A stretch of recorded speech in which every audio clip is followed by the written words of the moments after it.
Marami ang nag-alala para sa aktres at international fashion icon na si Heart Evangelista matapos itong gawin sa kanya ng ilang tao na kanyang pinagkakatiwalaan. Hindi lingid sa kaalaman ng lahat na isa sa pinakasikat at pinakatagumpay ngayon na Pinay actress ay walang iba kundi si Heart Evangelista. Bukod kasi sa kasikatan na tinatamasa niya sa Pilipinas, namamayagpagin ngayon si Hart sa ibang bansa bilang isang fashion and style influencer. Ngunit dahil sa kanyang kasikatan at tagumpay, hindi nga nawawala ang mga taong naiinggit ngayon kay Hart at gusto siyang pabagsakin.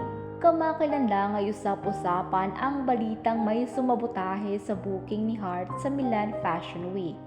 Isang tao kasi ang nagpanggap na mula sa kampo ni Hart ang nagsabi na hindi siya makakadalo sa Max Mara Fashion Show. Kaya nagulat umano si Hart dahil akala ng nasabing brand na hindi siya makakadating.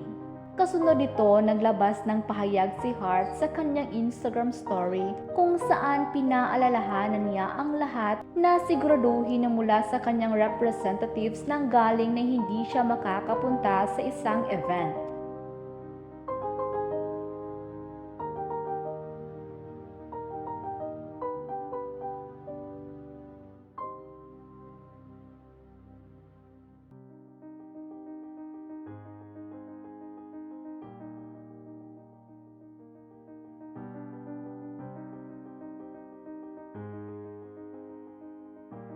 Samantala bukod dito, napag-usapan din ng talent manager na si Ogie Diaz sa kanyang vlog na Showbiz Updates ang kwento naman tungkol sa ilang tao na gusto raw patayin si Hart. Ayon kay Ogie, isang source ang nagsabi sa kanya na may mga tao raw na pinainom si Hart ng kung ano-anong gamot.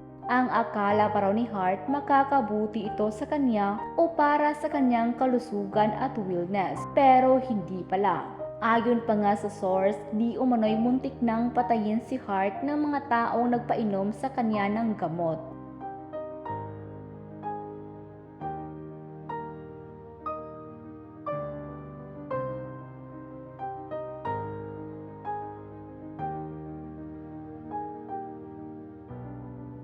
Nilinaw naman ni Ogie na hindi niya kilala ang mga taong may balak gawan ng masama si Hart.